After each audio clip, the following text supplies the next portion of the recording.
پاکستان کا nuclear project اس کو Indian aggression سے بچاتا ہے۔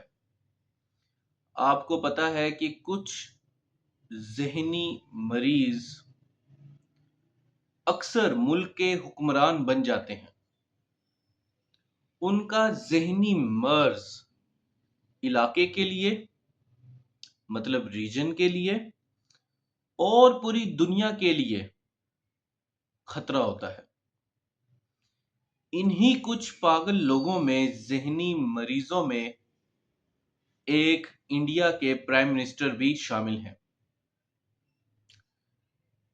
اگر کسی کے ساتھ کوئی ذہنی مسئلہ ہو تو ڈاکٹر اویلیبل ہیں، بازار میں دوائیاں ملتی ہیں،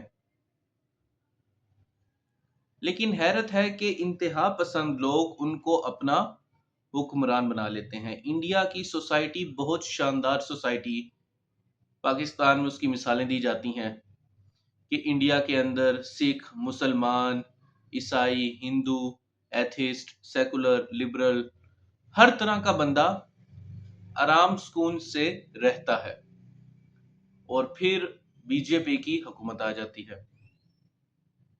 جیسے ایک امریکن ڈریم ہوتا تھا، ویسے ہی ایک انڈین ڈریم تھا جس کو مودی صاحب کی حکومت نے برباد کیا ہے۔ آج کا جو انڈین میڈیا ہے وہ گودی میڈیا زیادہ ہے۔ یہاں تک کہ وہاں کے جو انڈیپینڈنٹ جرنلسٹ ہیں وہ بھی کھل کر اس کو گودی میڈیا کہتے ہیں۔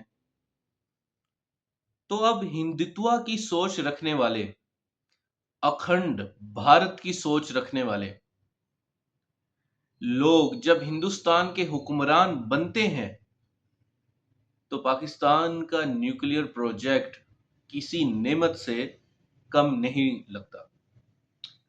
اگر انڈیا کے اندر بہت ہی بیلنس حکومت ہو کہ وہاں کے حکمران بہت زیادہ آزاد خیال ہوں، لبرل مائنڈ سیٹ رکھیں، سیکولر مائنڈ سیٹ رکھیں اور مذہب کو سیاست میں انوالو نہ کریں، انٹرنیشنل پیس کی بات کریں، تو پاکستان کے نیوکلیئر پروجیکٹ کے اوپر تنقید، کرٹیسزم کرنا بہت آسان ہو جاتا ہے۔